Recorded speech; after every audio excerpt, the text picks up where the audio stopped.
Hello sa inyong lahat, lalo na sa ating mga kapatid sa LGBTQIA+ community. Happy Pride! Higit pa sa makukulay na parada at matitingkad na pagtitipon, ang Pride ay paalala ng pagmamahal. Narito tayo, nagkakapit-bisig para sa isang mas patas na mundo.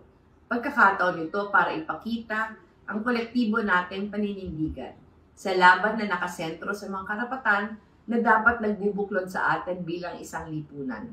We honor the stories of struggle and strength, of heartbreak and healing, of quiet resistance and persistent joy. We recognize that for many, simply being yourself is already an act of bravery. But our fight continues because one should never have to be brave just to exist. No one should live in fear because of who they are or who they love. And yet, discrimination, violence, and inequality persist at home, in schools, in workplaces, in policy, and in practice. That is why our solidarity must go beyond words. It must translate into action.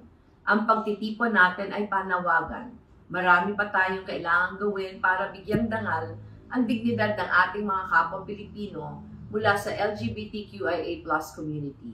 Patuloy ang ating pagtulak lagpas sa mga nakasanayan para palawakin ang mga espasyo na yumayakap at tumatanggap sa lahat, anuman ang pinanggalingan o pinagkakilanlan.